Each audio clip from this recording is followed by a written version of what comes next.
Welcome to orientation. Thank you so much for joining us today. My name is Carrie Sherbisman. I am the director of orientation, and I'm just so thankful that you joined us today. Even though this format that we're doing it in is different than how we intended for it to be and how we've done it in the past. But thank you so much for joining us. I like to see everyone's faces on this Zoom call, so it's really nice to see everyone. So this is the first session for today, and we have several different sessions, I think 8 to 9 different sessions throughout today and again tomorrow. So if you want to come back tomorrow and you have more questions, we would love that. Please do that. The password for all sessions is 1886, and we are doing these sessions to answer your questions. So if you feel comfortable, we would love for you to ask questions through video. We would love that. And you can also use the chat function.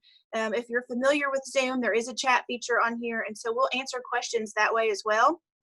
Myself and our assistant director, Drew Fry, will be on all of the calls today, so we'll be able to answer questions about orientation and advisement. If you have a question maybe outside of the topic of that session, that's okay. Feel free to ask it, and we'll be happy to help you. I will also put my email address and the email address for our host of this session in the chat function. And usually Tonya Martin, she may have already done this, but she'll put some information in there on how you can save the transcript. And you can do that for all the sessions today. That way that you can go back and read through some of the questions and answers if you want to. We are also recording these sessions, and we will have these posted hopefully later this week on our website, so you can check back. There's going to be a lot of information throughout the day, and sometimes it's hard to jot that down and remember that. And we know that. So we are recording these sessions for you, and we'll have them posted so you can kind of go back and reference. So if you're joining us as a new student today and parent, welcome. We have invited students and parents that have attended previous orientations to come back if they have questions. We know a lot of information has changed, maybe from June. So we wanted them to come back and get the most up-to-date information. So if you're joining us again for a second time, we love that and we welcome you back. So thank you so much. With that, I am going to introduce our host for today for this session. The first person I'm going to introduce to you is Dr. Ansi Freeman. You can wave your hand, Yancy. Hi, Yancy. Thank you for joining us. Dr. Freeman is the Vice Chancellor for Enrollment Management and Student Affairs at UTC. He has been at UTC, I won't age him, but for a long time. Just know that. He started when he was 10, I think. He started working here then. So, yeah, five. He started working here when he was 5 years old. So, Yancy is just an expert in a lot of areas.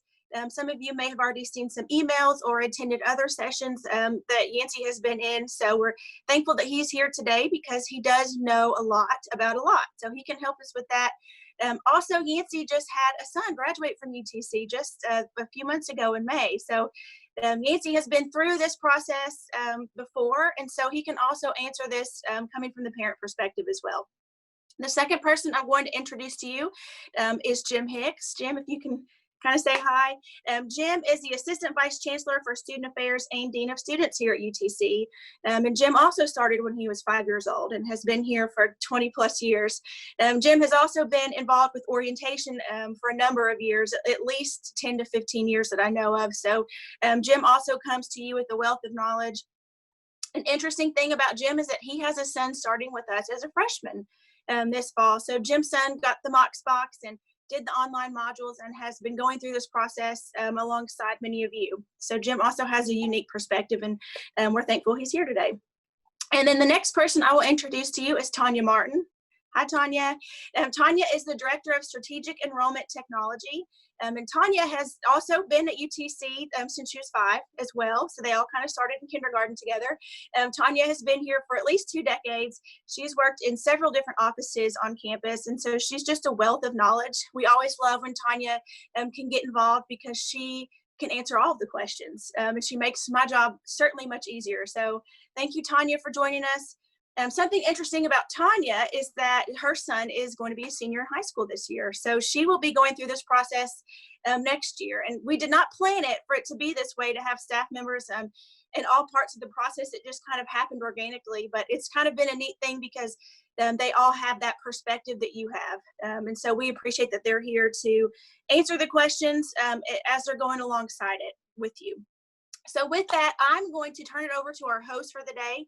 I will let Dr. Freeman probably introduce himself first, and we'll go from there. But I will stay in the chat. So if you do have a question that's not off topic or not on topic, that's fine. Feel free to ask it there, and I'll be happy to answer that. And then I'll put our emails for each of the hosts in there as well. Thank you, Carrie. Good morning to all of you. I am so thrilled to see you virtually. We are usually doing this face-to-face, and there is a lot of noise and a lot of ruckus and students everywhere. And so this is going to kind of be the beginning of what is an unusual semester overall for all of us, I think, as we prepare to begin for this fall 2020 term. Let me say on behalf of Chancellor Stephen Angle and the entire executive leadership team, we are so thrilled and excited that you've chosen UTC as that next sort of educational endeavor for your son or daughter, if you're a parent on the line, and in particular for our students who might be here. We have been working for at least very rigorously for the last 6 months, and I'll say from an admission standpoint for the last 18 months in preparation for you getting here. For those of you who are going to be in the residence halls, I know we start moving in on August 10th. Our classes start on August 17th. So we have been, just anxiously anticipating your arrival on campus and excited that you are here. A lot of things are going to be different. And I know that many of you may have questions about what the campus is going to look like. And it is, it's probably unfair that I say that they're going to be different. And I always have to remember that I'm talking to new families, new students, who have not been on campus and who have not probably had the opportunity to see what campus used to be like, previously. But for us, our campus is built for large numbers of people gathering and congregating and having fun and that kind of thing. And so we've had to shift a little bit because of COVID-19 for this upcoming fall, where we're still going to have lots of opportunities for students to engage in outdoor activities for wellness and student organization activities and organizations overall. But we're going to do smaller events and much more of them, many more of them through the fall term. And so that is going to be what feels different. Housing and living in housing is going to be different for this upcoming year, where we do allow students to have some visitation. We're going to take some of that visitation away for this fall. Our ultimate goal is certainly to try to keep our students healthy and safe as we go through the fall semester. So I'm here and ready to answer any questions that you have. And again, thank you for being here. And I am thrilled to be on the backside of this process with having a son who graduated from UTC and not in the same position as Dean Hicks and Ms. Martin are in, who have a new freshman coming in, and also who has a high school senior who's going through this search process right now.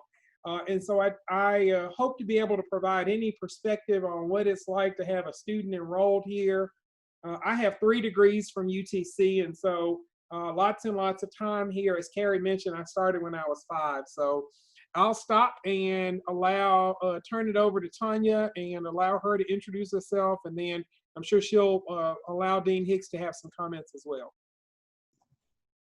Thank you, Dr. Freeman. So as Carrie said, my name is Tonya Martin. I am the Director of Strategic Enrollment Technology here at UTC. And basically that's just a fancy title for my office helps with kind of the IT pieces of the admissions process. So we're kind of the back end. So the admissions application that your student filled out to come to UTC is what my team built. And then all of the emails and texts that you've been getting, I hope I see some head shakes of yes.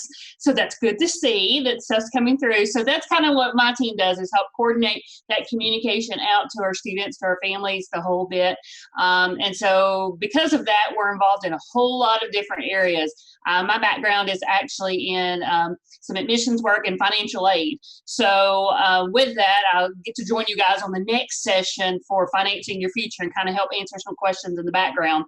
So basically all things enrollment services is kind of where I've had my career here at UTC.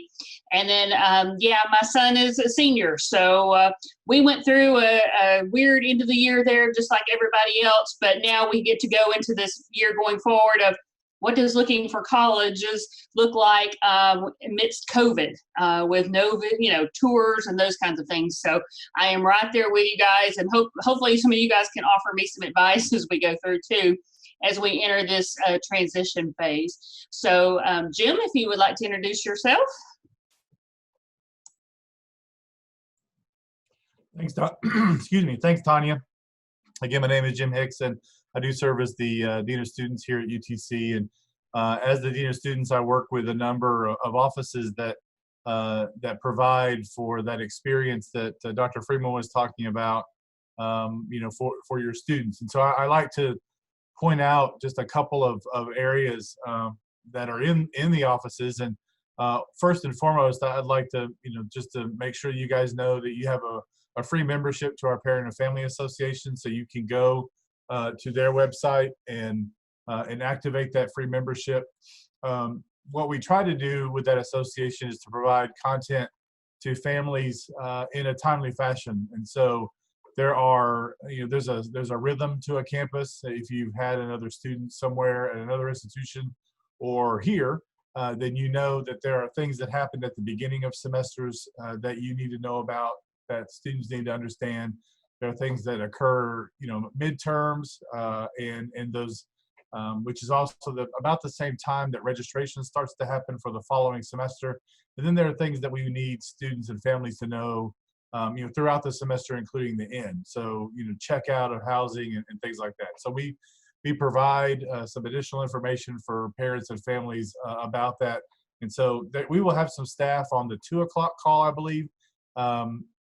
So the staff of student and family engagement will be there talking about student programming, but they're also the staff that works very closely with our families. And so they will be able to answer any additional specific questions you have about our PFA. The other thing I like to mention just at the beginning is our student outreach and support area. This is a group of people that are, they're trained to work with students through just a range of things that can happen. I have an older son who went off to college, and he spent many years playing club and school soccer. He's a big guy, very physical. Never really had any issues throughout his soccer career. Then he goes off to school, and the first week of school is playing basketball and tears his ACL and meniscus. And so we had to immediately realize, okay, what does this look like? How does this impact college? How does this impact going to classes with crutches and all that kind of stuff? So I know stuff happens, and the Student Outreach and Support Office is the office that would kind of walk students through those problems. Be they, I have to miss a class because I'm not feeling well today, or something happened at home and I need to take a week off, or hey, something has happened and I need to step away from school for this semester. How do I do that and it not have an impact on my academics, and financially, how can I do that with the least impact? And so they have contacts all over campus that they can kind of point students through those problems. And that's really important, this semester, especially because of what we're dealing with the pandemic. They will be one of the point offices for students who are not feeling well. We want to make sure that students understand they don't need to go to school, they don't need to go to class if they're not feeling well, and so they'll need some assistance in those absences and things like that. So that's our Student Outreach and Support Office, and I'll put the link in when I finish gabbing. So that's it. I will be quiet and allow you guys to ask some questions, and we'll see what information we can provide.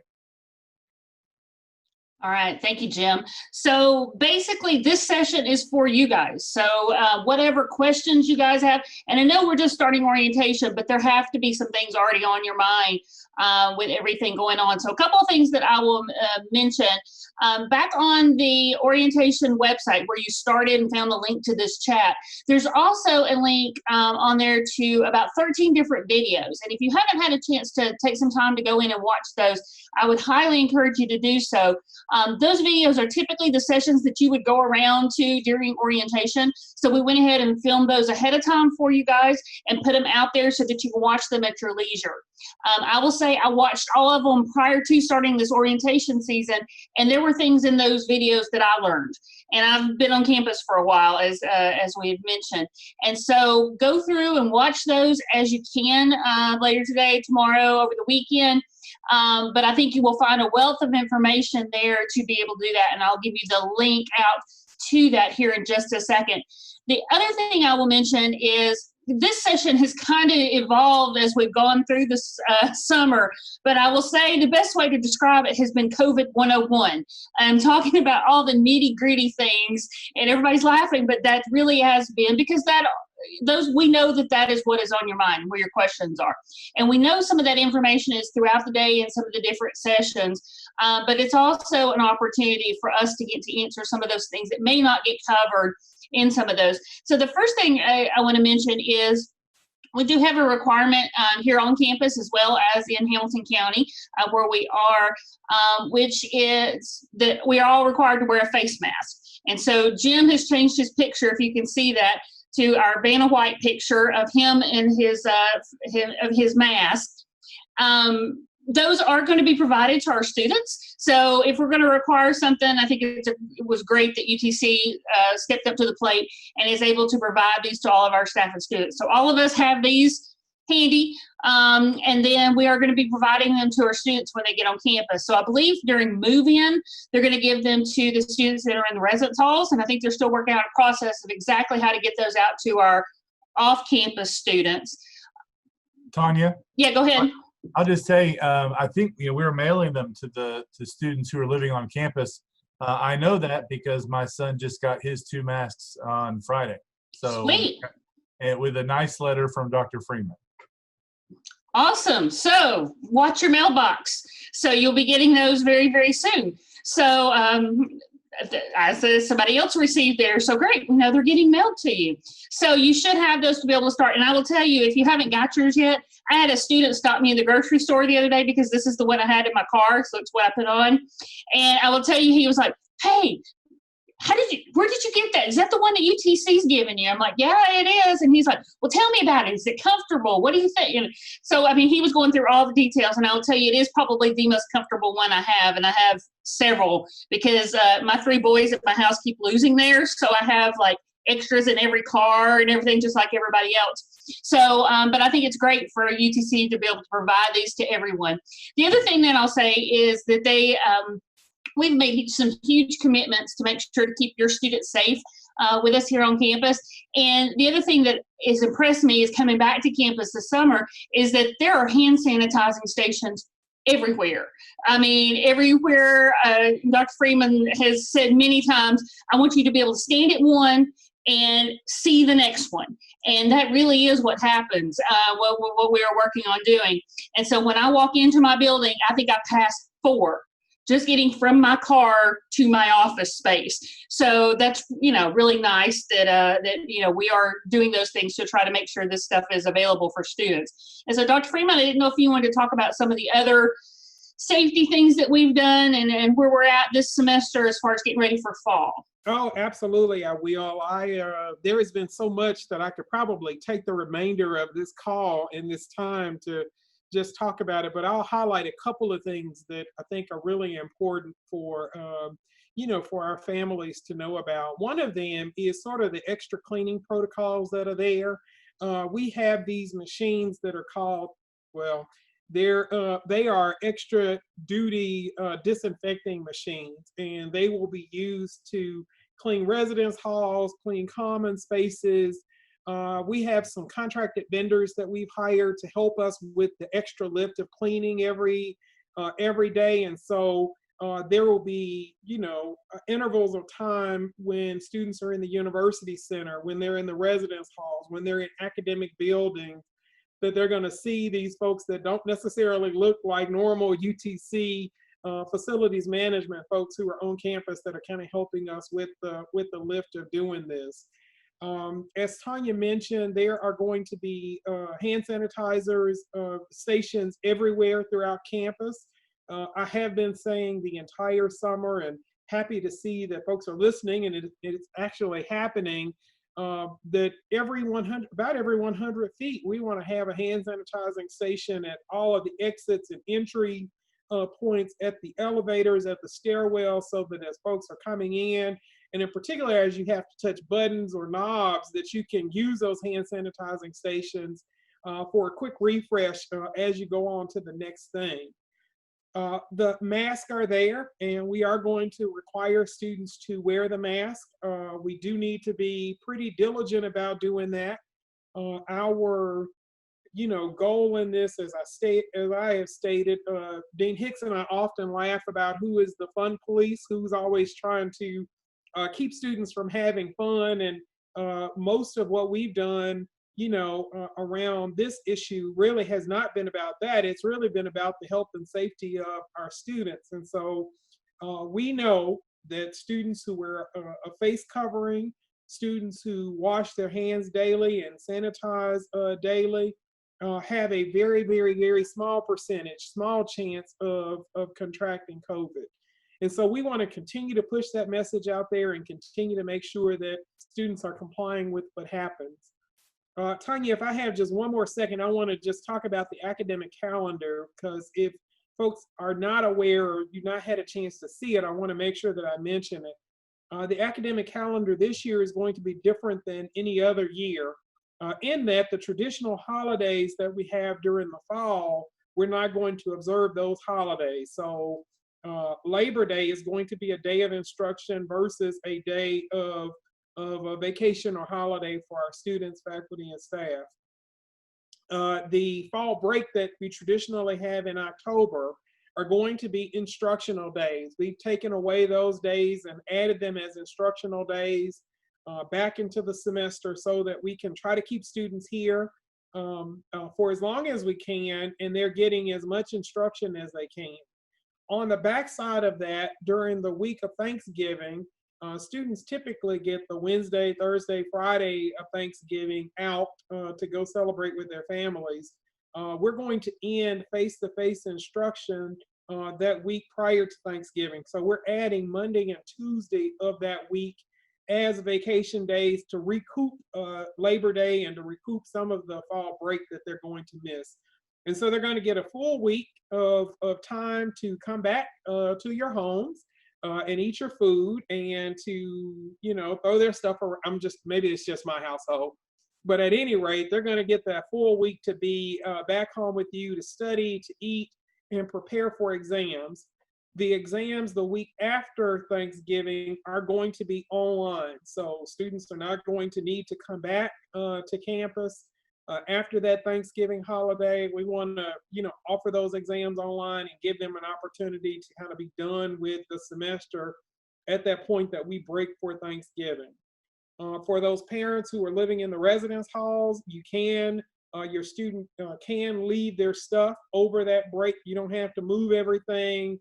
You can leave those things here, and they'll be here when you get back in January for the beginning of the spring term.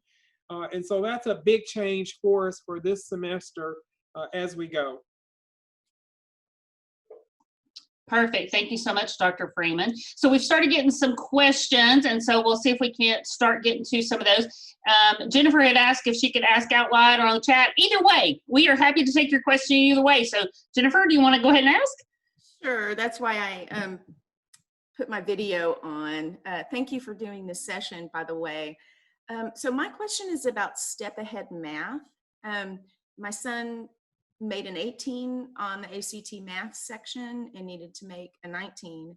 And I'm trying to understand, I guess, what the plan is for step ahead, because I was trying to help him rebuild his schedule and I don't see other options. It's basically go to a community college, and I was hoping he wouldn't have to take an entire course. So is there thought about having it virtually, or what? I mean, that college algebra is going to be a prereq for other courses. So that was my primary question.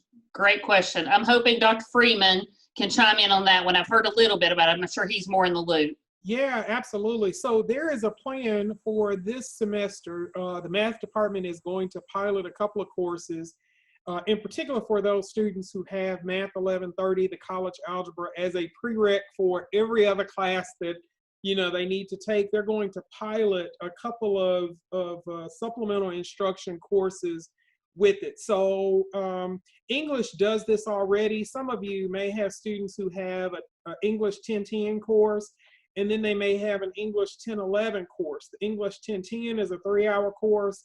English 1011 is a 4-hour course. It's 3 hours plus the additional hour of supplemental support where they get additional instruction and help, to assist with their writing skills.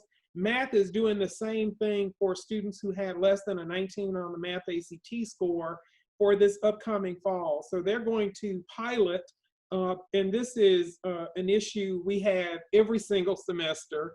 It is definitely one that we try to trudge through with math overall, but they're going to pilot some sections of supplemental support, and that support will allow your student to take the 1130 course and still continue to move and progress toward degree in the spring and future semesters. So I know that's one of the things they're doing. They are also creating a placement exam that they're going to use that students can take as a placement as well to help them so that if they didn't do so well on the ACT for whatever reason, it may be now after they finish their senior math, they are a little bit more advanced, and so it gives them a chance to place higher by, with the placement exam. So they're on the very end verge of completing that placement exam, and I think it'll be available for students very soon. Wonderful. Thank you so much. Thank you. So, all right. So next question is about parking classes and where do we need to go to get one? I posted in the chat for you the link to parking services. So you can go online and go ahead and get that parking pass reserved. I believe it's a virtual pass this year too. I know we're doing some new stuff. I believe the parking office is on one of the chats a little bit later today, but there's some cool technology that they're going to be able to take advantage of this fall term. So it's not like physically a hang tag in your window anymore. So I would, check in with that session a little bit later today with parking, but all of that information is on the parking services website, how you reserve that pass, and the price schedule and the fee schedule depending upon what lot you choose. So hopefully that will get that for you. Let's see. So what happens should we contract the virus? That's a really big question. And then the second piece of that is can we wear a mask of any kind or anything acceptable? I posted for you the link to the coronavirus blog is basically the way we can say it, where we put a whole lot of Q&A questions out there for you guys. And so on that, it does talk about that you can also wear net gaiters are also fine too. So if that's hopefully what you're referring to, those are the, as long as it completely covers the nose and the mouth. So that is kind of the rule on campus. But Dr. Freeman or Dr. Hicks, whichever one, if one of you guys would like to tackle the big overarching question of what happens if we contract the virus, because there's a lot of answers to that question. Yeah, that's another really, really big question for all of the services and everything that we have that are being provided on campus. We have staffed up significantly for what we think is going to be a busy fall for this upcoming fall in preparation for students returning to us. And so it is a collaborative effort by our campus and risk management folks, our campus safety and risk management folks, our university health services, our student outreach and support that Dean Hicks has mentioned earlier. All of our chief health affairs folks are participating in this wellness around ensuring that we have appropriate measures in place for students who might contract the virus. So we do have on our campus, we have reduced occupancy and housing for students on campus. And so we do have, in addition to reducing occupancy to ensure that We have, spacing, appropriate spacing for students in the residence halls. We have vacated some rooms that are going to be isolation rooms on campus, as well as we have a local hotel that is working with us to help us with quarantining students. And so the health professionals have to continuously help me with the definition of quarantining versus isolating. Students are quarantined if they have come into contact with someone who is positive, but they may be asymptomatic. Students who have a positive test are isolated, and we will, and as I'm thinking about it, I should mention to you, we are going to have testing available, free testing available for students on campus through University Health Services. So there is a form on the Student Outreach and Support page that students will complete if they feel like they are having symptoms, and before that, believe it or not, there is an app that they will complete every day. And I don't know, I think the instruction for that, and Dean Hicks can correct me, I think the instructional piece for the app is going to come out at the end of this month. And so we'll start to send information to students. It's a health check app that will ask about their symptoms. And if for some reason they indicate that they are having, any of the list of COVID symptoms, then someone from University Health or Student Outreach and Support will make contact with the student, get them in to assess whether or not they need to be tested or if they need to be quarantined, on campus. So we have those rooms that are available, and they will do that daily app. If in the event we have someone who has tested positive, we will put them in the isolation area. We are planning to provide meals. There is technology in the isolation space as well. We are going to work with their faculty, their instructors, to ensure that they have access to coursework if they need it. And in the event that we need to take a student to they need to be hospitalized or their symptoms become more advanced, then we will communicate with parents throughout this whole process so that you are aware of what's going on with your student. This is going to sound strange, but we are asking families to allow us to hold them here on campus during this period, because we want to make sure that they are not, if they have a positive test, we don't want them to go back to your house and, subject your family to a positive, response or a test or whatever. So we do have the mechanism here. I mentioned to you that we are sanitizing rooms and common spaces and stairwells and all of that kind of stuff on a daily basis. And so we do have the mechanism here to try to handle and care for students who are here. So students who are quarantined, and as they roll off of that 14-day quarantine process, they go back into their residence hall or back into their unit if, as they roll off of that quarantine process. But we provide everything, meals, all sorts of stuff is provided if students are in isolation and or if they are in quarantine for that period of time. That is a big, big question, so I probably left some stuff out. Dean Hicks? I think you covered it.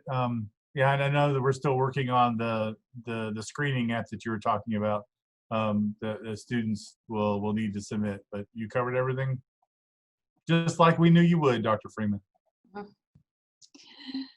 So I'm trying to keep up with all the questions in the chat. I promise we will get to all of them before we sign off. So what days does the second semester start? So spring semester is scheduled to start on January 4th. I would say that at this point, and Dr. Freeman can correct me if I say something incorrect, but we've not made any changes to the spring schedule at this point in time. But we'll see. That's the best way to say it.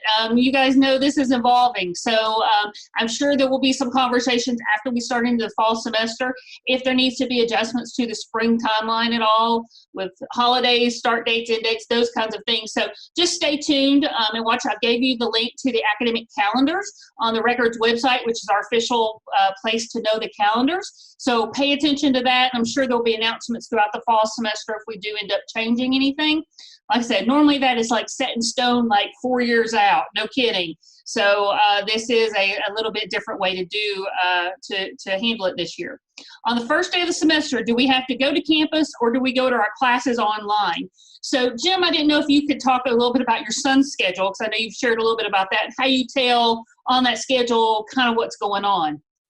Yeah, and it's not the most intuitive thing. So Dr. Freeman, you can correct me if or when I make a mistake.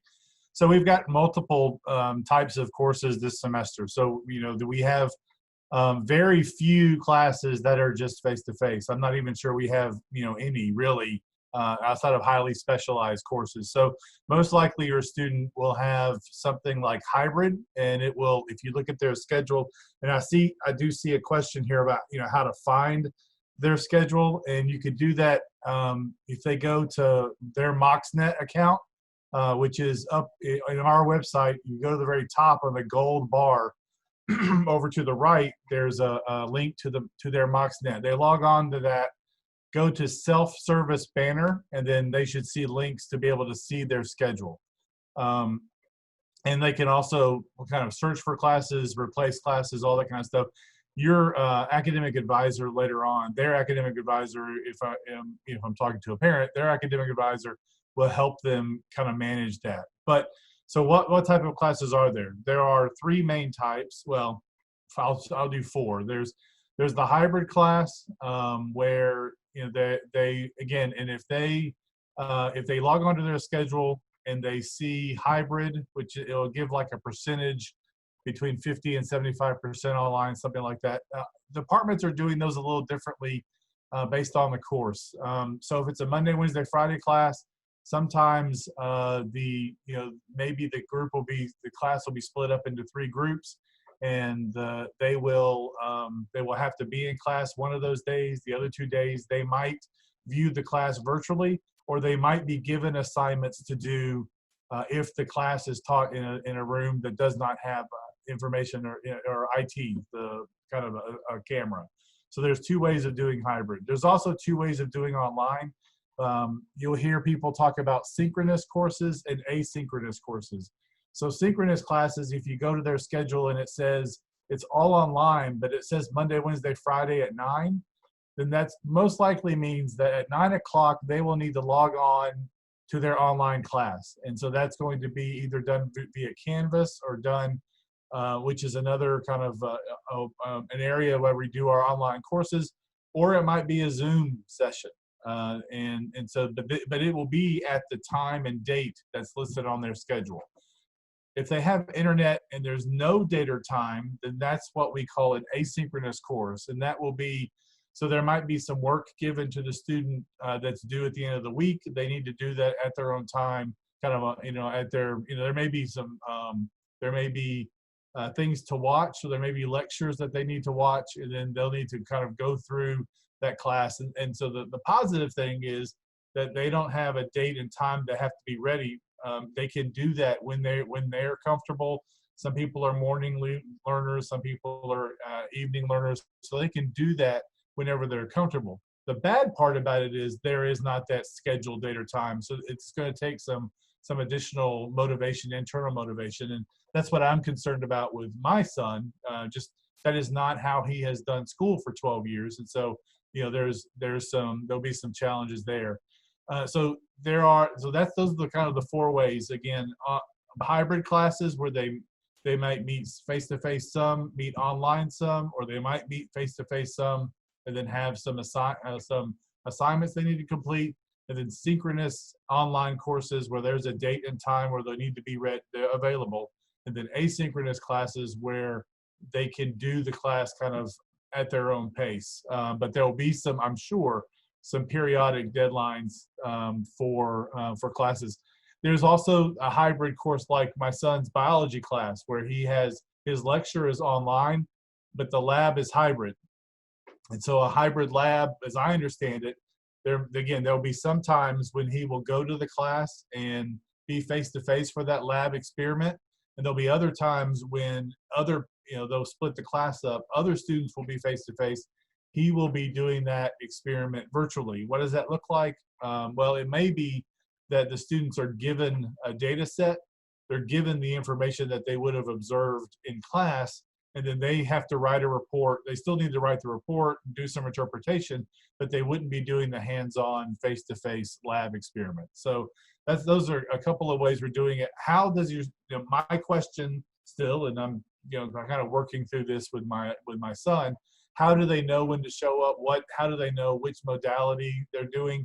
My understanding is that those classes, the Canvas, which is our online kind of course delivery site, those classes should be activated before school starts, and faculty members are being asked to contact students so they're aware of what they need to do. So that's a very long question so should I show up? Again, if it's an online course, there's nowhere to show up. You will either show up on face-to-face, or you'll show up online at your assigned time, or if it's asynchronous, you'll kind of log on to Canvas and see, get some instructions from your professors. So that's probably making it clear as mud. Carrie has also put some things in how to see your schedule, and then again, I would spend some time talking to your advisor either today or tomorrow about your specific schedule and what they know about your specific classes.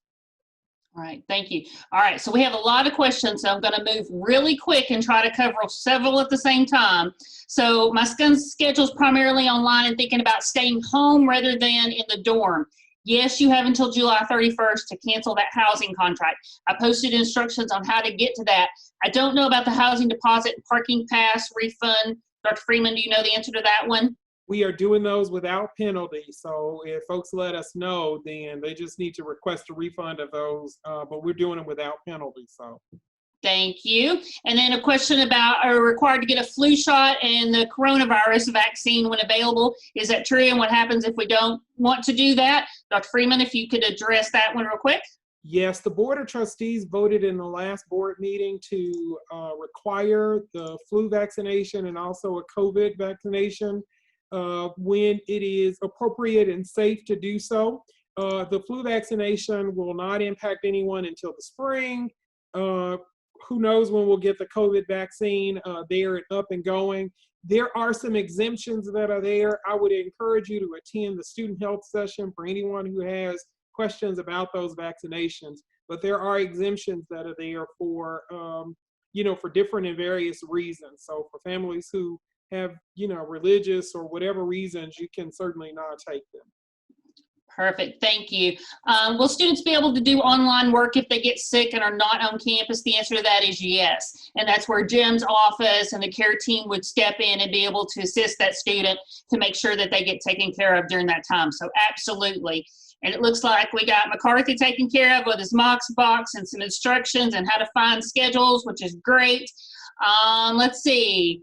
Online classes and stay at home, the answer is absolutely yes. If you are, when you go to talk to your advisor, if your child or your student is wanting online classes versus face-to-face classes, the key is register for those classes. If the class, say you're wanting more online classes and that class is full, what we highly encourage you to do is to get on the waiting list for an online class of that class. Don't drop the one you're in, but add yourself to the wait list for one of those courses. We're using that wait list to help us determine the additional classes that we might need to attempt to add for students. So use the wait list that is available when they talk to their advisor. And when you talk to your advisor, tell them what your desire is, and then they can help you try to find those. Let's see, I'm trying to read, and so somebody else can chime in if you get something before me. Yeah, there is a couple of questions about, well, one is, are there any courses that will be just face-to-face? Outside of maybe some very specific classes that I don't think freshmen would be taking anyway, almost all of our courses, I may even be comfortable to say all of our courses are going to have some online aspect to them. So that there may be, like I mentioned earlier, there may be some hybrid courses where you're face-to-face one day and then online for the other days in the class. Or you may be, you may be face-to-face for most of the class, but I'm sure there'll be a hybrid component. Mainly that is due to the limits that we have in terms of occupancy inside classrooms. we've designed our buildings and designed this campus to bring people together, and that's not the best thing to do right now. So we've had to make some adjustments. And so from what I understand, a vast majority, almost all of our classes outside of some very specific courses that are probably not classes that freshmen are going to be taking will have an online component.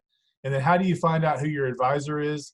I think there may be a couple of people that have that question. Abigail, I would encourage you or your student to check their UTC email. There should have been an email from your advisor talking to you about your session. And it's also located on the MyMox degree, the degree audit sheet that's in MyMoxNet. Within MyMox degree, it's at the very top of MyMox degree. So you'll see the actual advisor's name with contact information there. Yeah, if I can just add really quick, hi, this is Carrie from orientation. So all students should have gotten an email last Friday, and then it was resent again this morning, and it came from Elizabeth Johnson to your UTC student email account, and that will have your Zoom time and link for your advisor. Elizabeth is not necessarily your advisor, but she did send those out, and the person you're meeting with will be your advisor. And once you talk with them, either today or tomorrow, then they'll help you make changes to your schedule if you need to, and then you should have access to change that. They'll lift your advisement hold. You should have access to make changes after that. Yeah, if you can't find your advisor, reach out to Carrie today. She's put her email address, and she can make sure that you get connected to that person today or tomorrow, because it's really important that you confirm within your schedule. The last couple of questions I saw were about finances, about wanting to know more about the bill and stuff. And I'm going to defer that question to the next session, only because that whole session is an hour-long talking just about financing your future. And so it's financial aid, the bursar's office with fees and deadlines and those kinds of things will be in this next session. So I'd encourage you to join us in the next session, and we can get into some more details, and that should answer all of your questions about that so that we can try to wrap this up. Let's see. If you've not got an email from your advisor, like I said, reach out to Carrie would be your best shot, or any of us, and we'll get you in contact to make sure you have someone to talk to today or tomorrow during your orientation. And yes, you're not enthusiastic about your classes. Talk to that advisor today. Get them swapped around so that it is the classes that you want to be in. And so they would be able to assist you with changing your schedule. Well, we are out of time. I think I have tried to run through and answer most every question. Please know that the three of us all like to talk. So we could have talked for hours at this time to take up, but I think we got through everything that we needed to talk about. And we are so happy that you have joined us.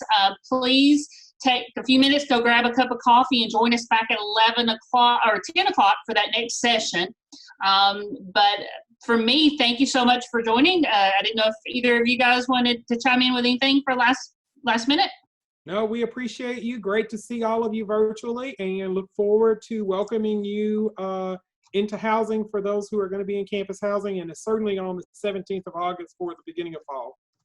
Yeah, and just I think there again is I think McCarty may have put in one last question. That your advisement session again, it could be today or tomorrow. I'm not entirely sure. You need to check with Carrie or look at your email and find that out. But if you're not sure, check with Carrie or one of us, and we can find out for you. After you go through the session today with your advisor, they will walk you through how to do this. You can go back in after your orientation session and do some more tinkering with your schedule. So you can do that. I just hope that I would encourage you to reach out to your advisor to make sure that if you do change your schedule, you're not doing something that's going to put you behind. So again, thanks for sharing your student with us. Students, thanks for being here, and hope to see you in a couple of weeks during move-in. Absolutely. And feel free to join us tomorrow morning at 9 o'clock. Jim and I will do this again. And so join us, and we can continue to answer any questions that you've got if you don't get them answered today. So have a great day, and go Mocs.